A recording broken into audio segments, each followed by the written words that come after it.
Hello అండి అందరికి welcome to my channel. నేనైతే ఈరోజు పిల్లల నుంచి పెద్దల వరకు ఎంతో ఇష్టంగా తినే ఇడ్లీ రెసిపీ చూపించబోతున్నానండి. ఇడ్లీనే కదా అని అనుకోకండి, ఇడ్లీ అనేది మనం హెల్దీగా ఎలా ప్రిపేర్ చేసుకోవాలో చూద్దాం. మనం ఇక్కడ అందరూ ఎంతో ఇష్టంగా తినే ఈ ఇడ్లీ అదే హెల్దీగా ప్రిపేర్ చేసుకుంటే చాలా ఆరోగ్యంగా ఉంటాం కదండి. అందుకనేసి నేను ఈ రోజు మీకు పొట్టు మినపప్పుతో ఇడ్లీ ఎలా ప్రిపేర్ చేసుకోవాలో చూపించబో ఇక్కడ నేనైతే ఇడ్లీ రవ్వ తీసుకుంటున్నాను. ఇడ్లీ రవ్వను ఈ గ్లాస్ తో కొలుచుకుంటున్నానండి. నాకు మా ఇంట్లో ఉన్న ఇడ్లీ రవ్వ అయితే ఒక గ్లాస్ అండ్ మరొక గ్లాస్ పూర్తిగా నిండలేదు. నేను ఎలా కొలత తీసుకుంటానంటే 2 గ్లాస్ ఇడ్లీ రవ్వకు 1 గ్లాస్ మినపప్పు తీసుకుంటాను. మినపప్పు అయినా అంతే, ఇలా పొట్టు మినపప్పు అయినా అలాగే తీసుకుంటాను. సో నాకు 2 కంప్లీట్ గా కాలేదు కాబట్టి ఒక గ్లాస్ కొంచెం తక్కువగా తీసుకున్నాను. సగాని కంటే ఎక్కువ, గ్లాస్ ఫుల్ కంటే తక్కువ తీసుకున్నాను. వాటిని మంచిగా వాష్ చేసుకున్నాను. మనం ఆఫ్టర్నూన్ నానబెట్టుకోవాలండి. మధ్యాహ్నం నానబెట్టుకొని వీటిని మంచిగా కడుక్కొని పక్కన పెట్టేసుకోవాలి. ఇడ్లీ రవ్వ కూడా అప్పుడే నానబెట్టుకుంటే చాలా మంచి స్మూత్ గా వస్తాయండి ఇడ్లీలు. మళ్ళీ నైట్ వరకు ఇలా నాని ఉంటాయి. నైట్ మంచిగా వాష్ చేసుకొని మినపప్పును దీన్నైతే మిక్సీ గ్రైండ్ లో వేసుకొని మిక్సీ చేసుకోవాలి. చూడండి ఎలా ఉందో నాని.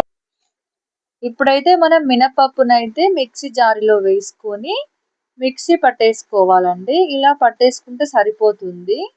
మరి లూజ్ గా కాకుండా అలా పట్టేసుకుందాం. ఆ ఇడ్లీ రవ్వలో ఉన్న వాటర్ అన్ని తీసేసి ఈ 2 కలిపి యాడ్ చేసుకొని మంచిగా చేతితో కలుపుకుందాం. మంచిగా కలిపేసుకున్నాక ఇలా ఉంటే సరిపోతుందండి. దీన్ని అయితే ఓవర్ నైట్ సోక్ చేసుకోవాలి. మనము మార్నింగ్ మూత తీసేసి దాన్ని మంచిగా కలుపుకోవాలండి. మనకు కావాల్సినంత సాల్ట్ కూడా యాడ్ చేసుకోవాలి ఇందులో.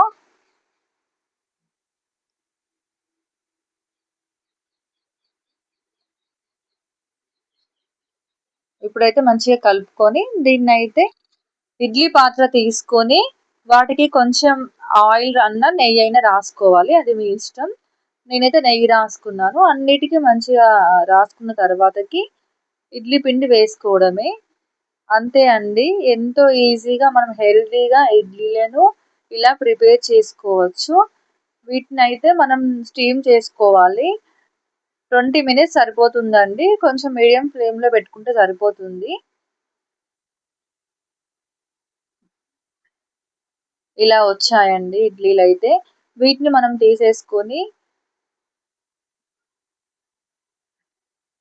ఒక ప్లేట్ లో వేసుకుందాం.